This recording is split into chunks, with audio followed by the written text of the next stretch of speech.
Bismillahirrahmanirrahim. Kita masuk ke materi yang berikutnya, yaitu Al-Quran dan Hadis. Nah, materi ini terdapat untuk semester 1 terdapat 5 bab. Bab pertama yaitu surah Al-Kafirun, bab kedua surah Al-Ma'un, bab ketiga surah At-Takatsur, dan bab keempat hadis menyayangi anak yatim, dan bab kelima hukum bacaan mim mati. Dan untuk pertemuan sekarang kita masuk ke bab pertama, yaitu tentang surah Al-Kafirun.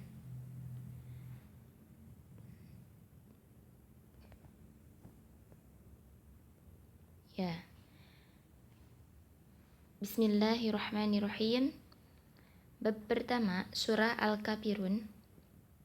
Ini terdapat peta konsep. Maksudnya itu adalah hal-hal yang harus dikuasai pada bab pertama ini, yaitu membaca surah Al-Kafirun, lalu mengartikan surah Al-Kafirun, memahami kandungan, isi, dan sebab-sebab turunnya surah Al-Kafirun, dan mengamalkan isi surah Al-Kafirun. Ya.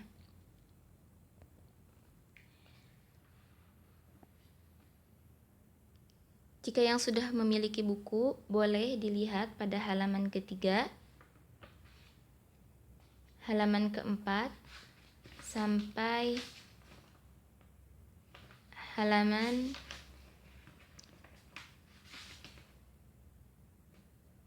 ke-9. Insyaallah hari ini kita akan membahas bab pertama, yaitu surah Al-Kafirun. Lihat bukunya di halaman keempat bagi yang sudah memiliki buku. Di sana ada poin A yang mari renungkan. Anak-anakku sekalian yang Allah cintai, turunnya surah Al-Kafirun ini adalah karena orang-orang musyrik pada zaman dahulu menawarkan kepada Rasulullah untuk menyembah apa yang mereka sembah. Dan begitupun mereka akan menyembah sesembahan kita atau menyembah Allah pada kurun waktu tertentu. Jadi bergantian gitu. Rasulullah tuh ditawarkan untuk beribadah kepada Tuhan mereka, dan mereka akan beribadah kepada Allah. Namun Rasulullah menolak ajakan kafir Quraisy tersebut, karena hal itu termasuk ke dalam kesyirikan atau syirik besar, yang mana jika dilakukan akan menghapus keislaman dari diri seseorang. Kita baca, mari renungkan di halaman ke-4 ini.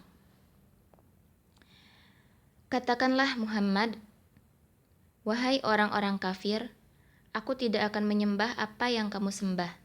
Quran surat Al-Kafirun ayat 1-2. Nah, di sana Allah menyuruh Rasulullah Muhammad SAW untuk berkata, wahai orang-orang kafir, aku tidak akan menyembah apa yang kamu sembah. Nah, ayat ini turun sebab Rasulullah dalam pengalaman dakwahnya pernah ditawari kerjasama oleh orang-orang musyrik, yaitu saling bergantian dalam beribadah. Mereka mengajak Rasul dan kaum muslimin untuk menyembah Tuhan mereka, dan sebaliknya mereka bersedia menyembah Allah dalam kurun waktu tertentu. Nah, coba bayangkan, jika hal itu terjadi pada diri kita dan kita tidak tahu bagaimana seharusnya kita bersikap.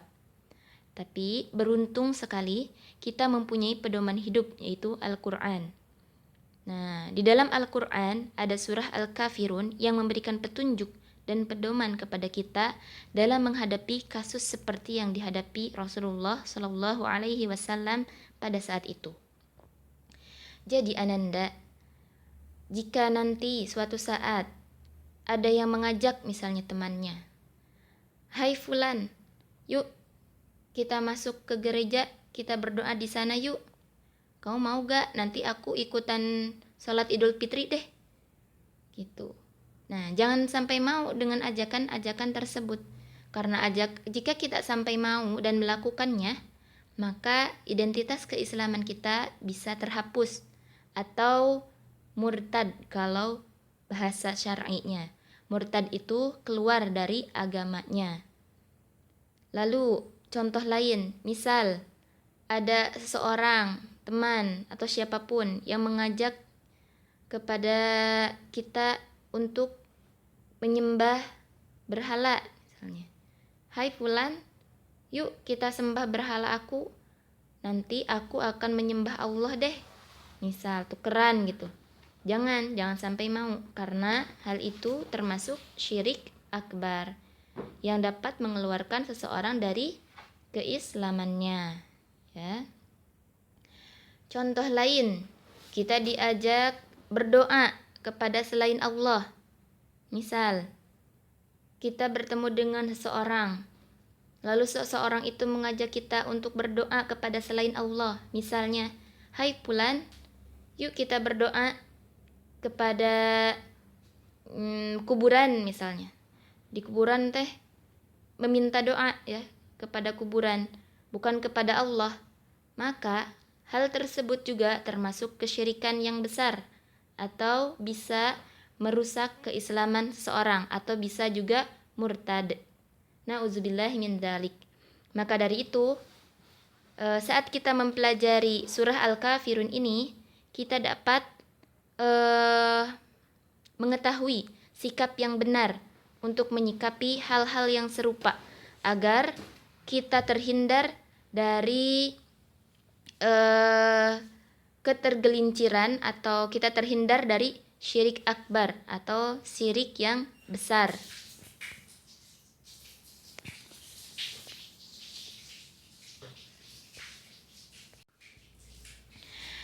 Oke, maka jika kita mengalami hal-hal serupa, kita cukup saja mengatakan di surah Al-Kafirun ayat 1 sampai 2, yaitu, "Aku tidak akan menyembah apa yang kamu sembah." Jadi cukup ya, cukup kita beribadah hanya kepada Allah, dan mereka ya silahkan saja mereka. Kita jangan sampai ikut-ikutan seperti itu ya. Itu kandungan makna dari Quran surah Al-Kafirun ayat 1 sampai 2. Ya. Lalu poin B, mari amati. Nah, di sana jika yang memiliki buku di halaman keempat terdapat 2 gambar. Gambar yang di kiri itu gambar lagi tawaf ya, tawaf di Ka'bah. Lalu gambar sebelah kanan itu ada gambar orang-orang musyrik yang sedang menyembah berhala. Dan itu termasuk perbuatan syirik besar ya. Perhatikan, tawaf di Ka'bah itu adalah ibadah yang dicintai oleh Allah. Tawaf itu merupakan syariat atau perintah dari Allah Subhanahu wa taala untuk orang muslim, untuk kita orang muslim. Tawaf itu apa? Tawaf itu berkeliling ya di Ka'bah sebanyak 7 kali, dimulai dari ujung Hajar Aswad dan diakhiri juga di ujung Hajar Aswad ya. Dan itu untuk ibadah haji ya, termasuk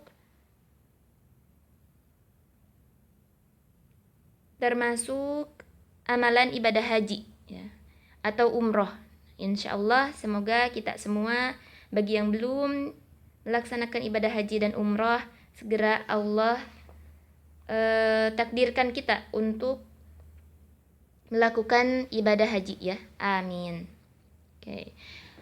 Tawaf walaupun mengelilingi Ka'bah itu adalah amalan yang Allah cintai, ya, yang Allah sukai, yang bernilai ibadah, yang bernilai pahala. Tapi jika berkeliling di berhala atau menyembah berhala, itu termasuk perbuatan yang sangat Allah benci, yang sangat Allah murkai. Yang jika itu dilakukan oleh orang muslim, maka identitas keislamannya akan pudar, akan hilang, ya.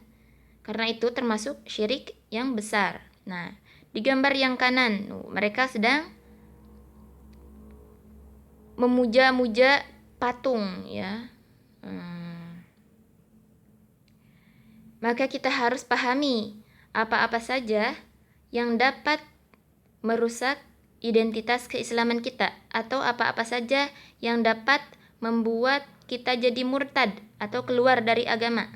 Nah, salah satunya yaitu menyembah berhala, lalu mengikuti ibadah-ibadah orang kafir, lalu berdoa kepada selain Allah, ya, atau memperolok-olok agama sendiri, membuat bercanda, misal sholat dibercandain, ya, itu tidak boleh. Sekarang banyak ya di sosmed, itu hati-hati ya Ananda, jangan sampai kita bercanda terhadap agama kita, apapun itu jangan sampai kita bercandain, karena itu termasuk perbuatan yang Allah murkai dan bisa jadi sampai merusak keislaman kita atau murtad, ya. Jadi kita harus mengenali apa-apa saja yang dapat merusak keislaman kita. Nah, di bab sekarang khusus kita untuk mempelajari surah Al-Kafirun, ya. Surah untuk pelepasan diri dari perbuatan-perbuatan syirik, perbuatan-perbuatan kekafiran. Itulah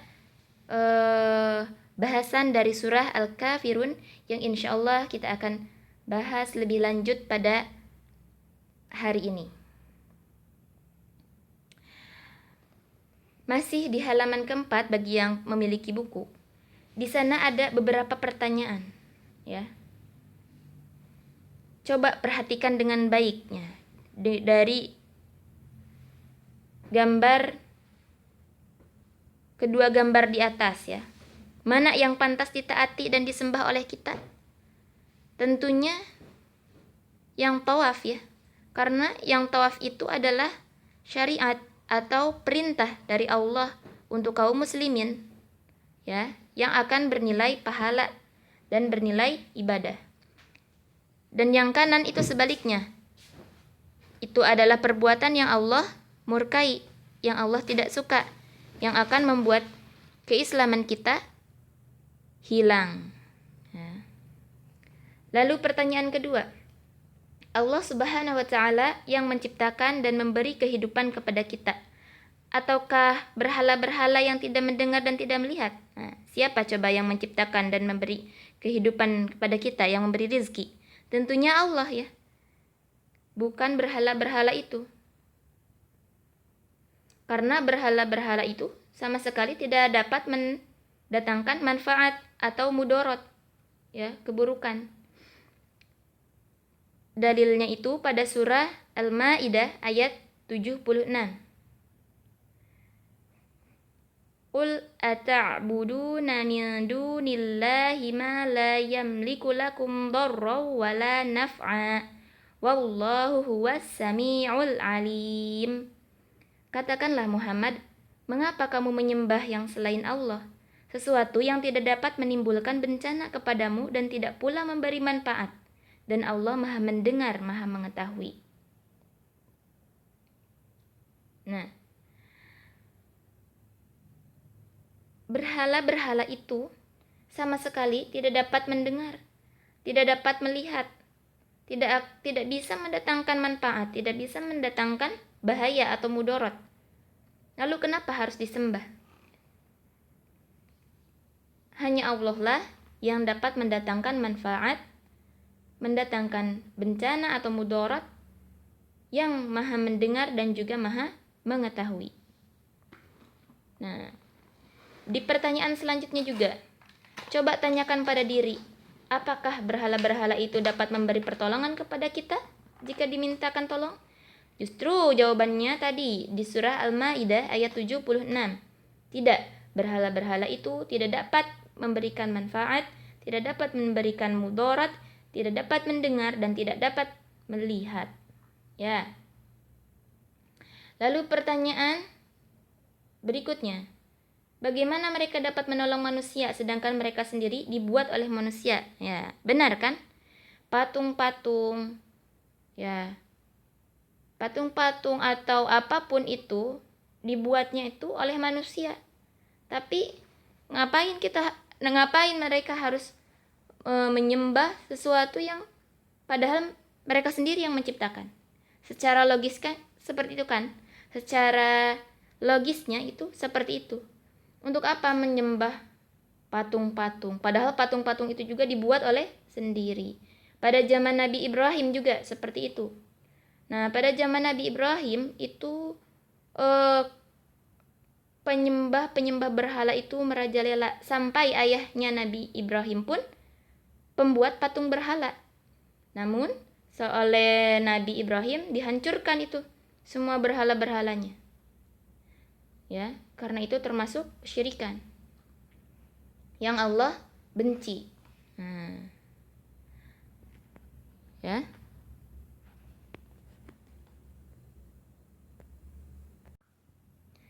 Nah, maka kisah Nabi Ibrahim itu terdapat di Quran surat Maryam ayat 42.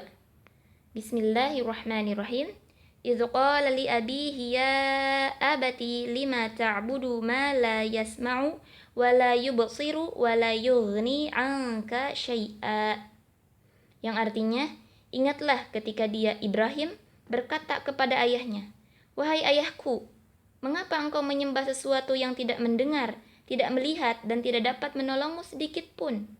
Di sana, di Quran surat Maryam ayat 42 itu adalah perkataan atau pertanyaan dari Nabi Ibrahim kepada ayahnya, si pembuat berhala. Nah, Nabi Ibrahim bertanya kepada ayahnya, "Kenapa?" katanya. "Kenapa engkau?" Itu ayahnya menyembah sesuatu yang tidak mendengar, tidak melihat, dan tidak dapat menolongmu sedikit pun. Ya, itu. Namun pada saat itu orang-orang musyrik di zaman Nabi Ibrahim tidak terima dengan perlakuan Nabi Ibrahim yang menghancurkan berhala-berhala. Lalu Nabi Ibrahim dihukum oleh orang-orang musyrik, orang-orang kafir, dihukum dengan dibakar. Nah, Nabi Ibrahim sampai dibakar oleh orang-orang kafir karena orang-orang kafir tidak suka dengan apa yang Nabi Ibrahim lakukan. Maka Nabi Ibrahim sampai dibakar. Tetapi karena mukjizat dari Allah Subhanahu wa taala, Nabi Ibrahim tidak terasa panas saat dibakar oleh kaum kafir musyrik, ya. Atas kuasa Allah, mukjizat untuk Nabi Ibrahim. Begitupun dengan kita harus tegas, ya, dengan keislaman kita. Jangan sampai kita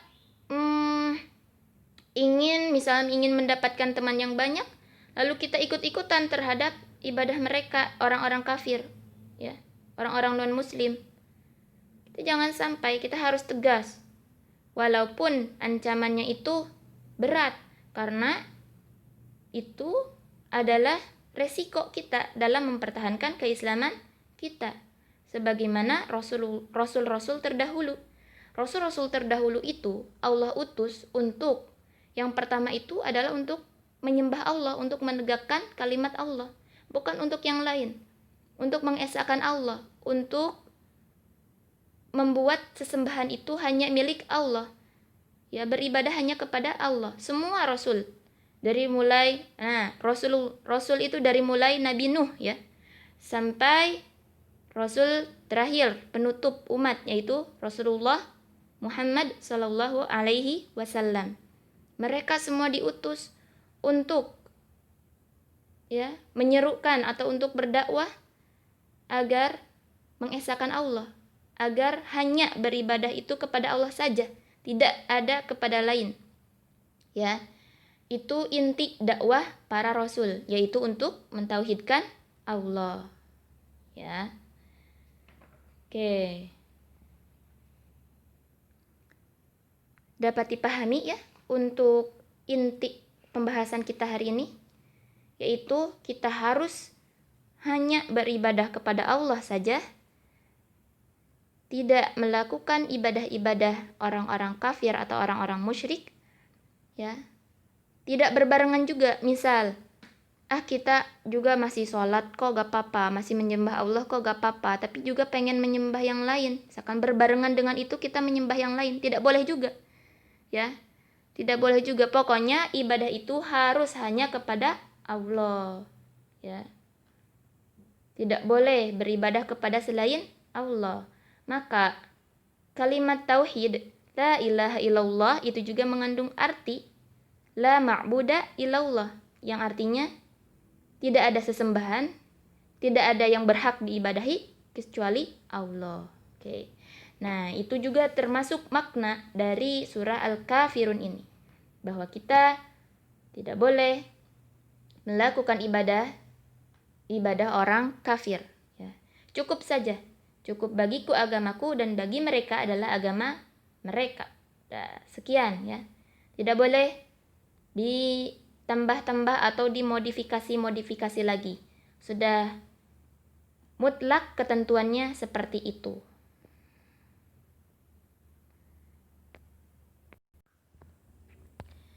Baik, kita lanjut ya.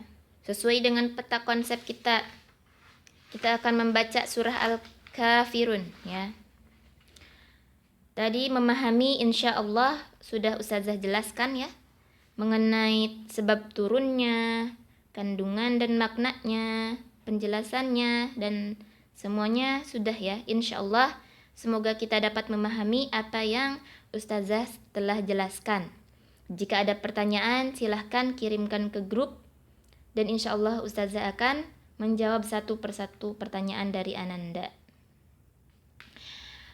Nah, sekarang kita akan membaca dan mengartikan ya surah Al-Kafirun. Ya, baik. Ananda. Surah Al-Kafirun ini asbabun nuzulnya atau sebab turunnya yaitu ketika orang-orang musyrik Quraisy menawarkan kepada Nabi Muhammad untuk menyembah apa yang mereka sembah, dan mereka akan menyembah Allah dalam kurun waktu tertentu bergantian. Jika merasakan kebaikan misalnya, ya akan merasakan kebaikan juga dengan agamanya itu. Tetapi Rasulullah menolak ajakan mereka atas perintah Allah dalam Quran surat Al-Kafirun ini. Ya.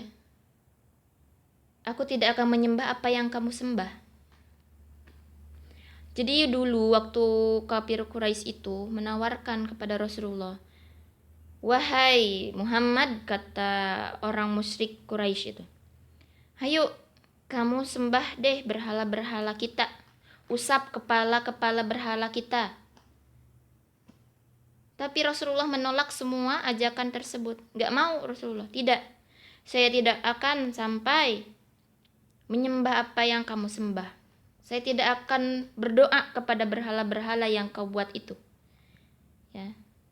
Saya tidak akan meminta pertolongan kepada berhala-berhala yang dibuat itu. Begitu jawaban Rasulullah.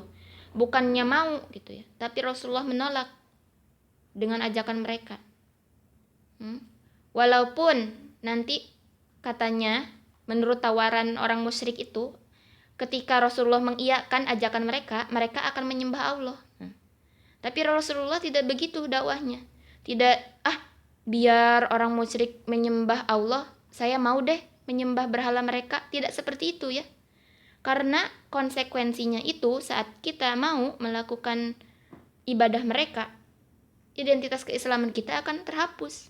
Makanya Rasulullah menolak, walaupun tawarannya dia itu ketika Rasulullah katanya sampai mau misal, maka mereka juga akan mau beribadah kepada Allah. Tapi Rasulullah menolaknya karena hal tersebut dapat membuat orang muslim menjadi murtad, ya.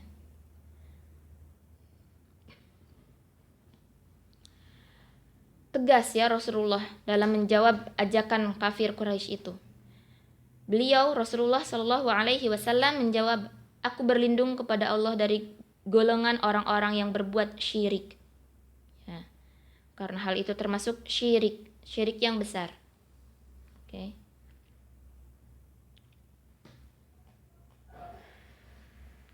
Sekarang kita perhatikan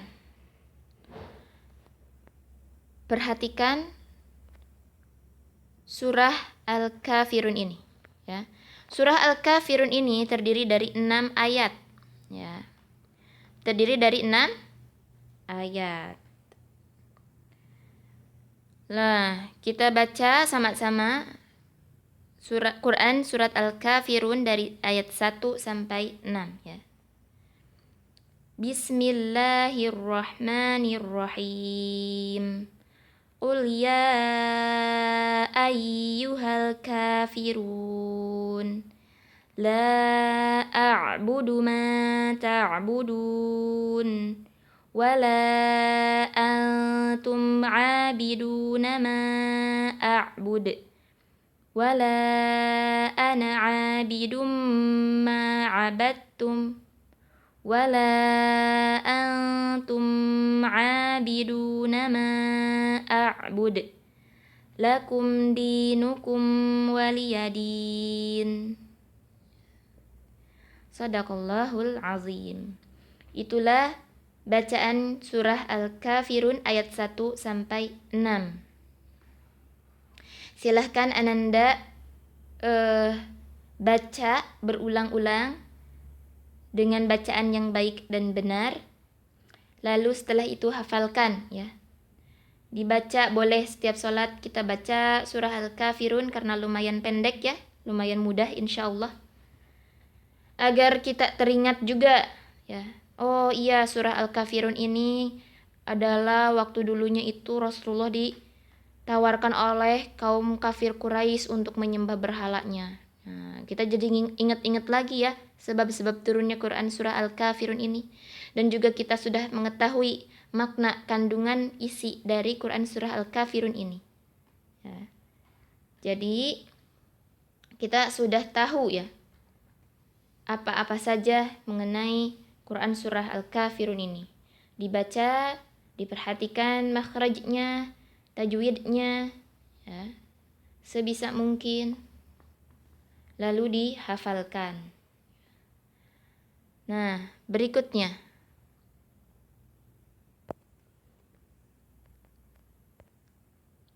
mengartikan surah Al-Kafirun, ya, sesuai dengan peta konsep yang dari awal tadi. Membaca, mengartikan, memahami, mengamalkan surah Al-Kafirun. Membaca tadi sudah ya, kita sudah membacanya, mengartikannya. Nah, sekarang kita akan mengartikan, memahaminya. Ya, insya Allah kita sudah memahaminya dengan penjelasan-penjelasan yang telah diberikan Ustazah tadi. Mengamalkannya. Nah, mengamalkannya ketika kita sudah tahu, sudah paham isi dari Quran surah Al-Kafirun ini, kita harus mengamalkannya, kita wajib mengamalkannya. Nah, mari kita masuk untuk pembahasan mengartikan surah Al-Kafirun. Ayat pertama. Qul ya ayyuhal kafirun. Artinya, katakanlah Muhammad, wahai orang-orang kafir. Qul, katakanlah, ya ayyuha, wahai al-kafirun, orang-orang kafir. Lalu ayat kedua, la a'budu ma ta'budun. Artinya, aku tidak akan menyembah apa yang kamu sembah. La itu dalam bahasa Arab artinya tidak. La, ya.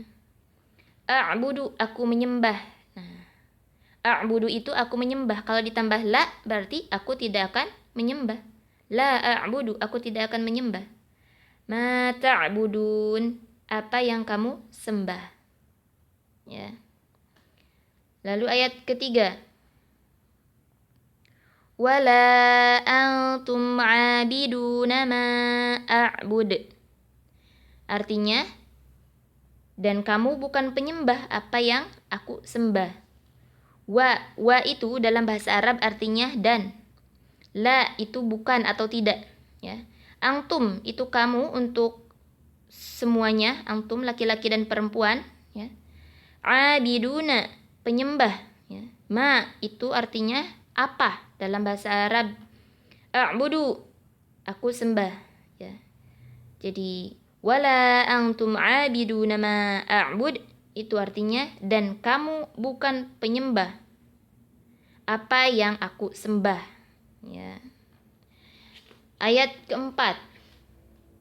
Kalau di buku itu halaman ke-8. Ayat keempat. Wala ana abidum ma abadtum. Nah, artinya dan aku tidak pernah menjadi penyembah apa yang kamu sembah. Wa itu dan, ya. La itu tidak, ana itu aku, ya. Ana, ya, itu aku. Abidun penyembah, ma itu apa? Abadtum kamu sembah, ya. Dan aku tidak pernah menjadi penyembah apa yang kamu sembah. Lalu di ayat kelima, wala antum abiduna ma a'bud. Dan kamu tidak pernah pula menjadi penyembah apa yang aku sembah. Wa itu dan, la itu bukan atau tidak, antum itu kamu, kamu untuk semua, kamu untuk laki-laki dan perempuan, ya. Abiduna penyembah, ya. Ma apa? A'bud aku sembah, ya. Jadi dan kamu tidak pernah pula menjadi penyembah apa yang aku sembah. Lalu di ayat terakhir, lakum dinukum waliyadin. Untukmu agamamu dan untukku agamaku. Lakum itu untuk kamu, kamu. Kum itu kan domir untuk kamu, ya. Untuk kalian gitu. Semuanya itu lakum. Dinukum, din itu kan agama, pakai domir kum berarti agamamu atau agama kalian, ya. Waliya dan untukku, wa itu da dan liya itu untukku, li, ya, liya berarti untukku, din itu agamaku, ya, dini itu agamaku.